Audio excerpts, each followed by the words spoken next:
So there are these two monks, and they are walking on an epic journey. I mean, a very long journey across country.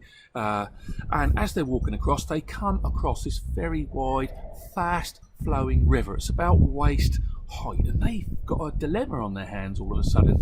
They've either got to try to get across this river, or they've got to walk back and go a different way, and that's going to put days and days on their journey.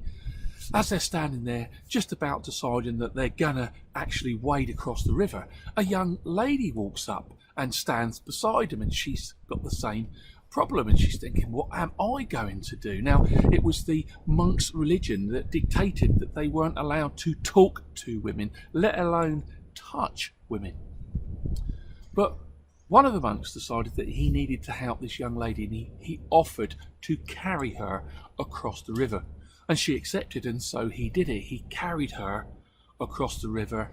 She didn't even get wet, and he put her down safely on the other side. And the monks got across as well, and the young lady went on her way, and the two monks carried on their journey. But as they were walking, the other monk really had a problem as they were walking along, because he was thinking to himself, I cannot believe that you have just carried a woman across. It's against everything that we believe in.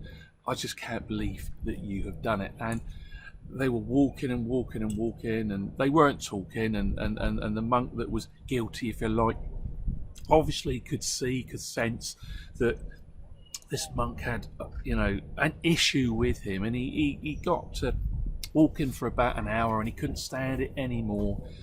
And so he stopped, and he said to this other monk, he said, now, really, what is your problem? I can sense that you're very upset with me.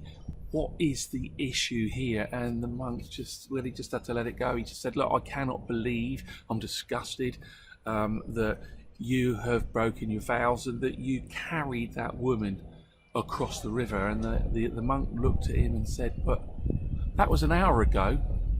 I can't believe that you are still carrying her.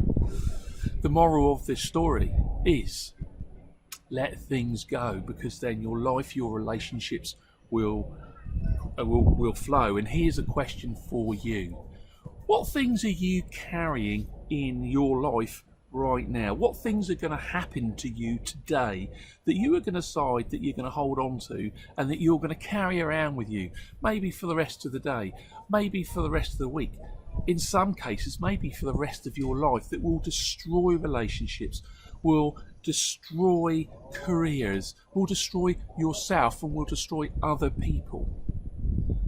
The big message is, and it really is a big message, let things go and your life will flow. Don't keep carrying things around that will weigh you down, that will be a big burden to you in your life, that will destroy your happiness, when really and truthfully you can just put them down and let things go and be on your way to a better, a happier, and hopefully a much greater life.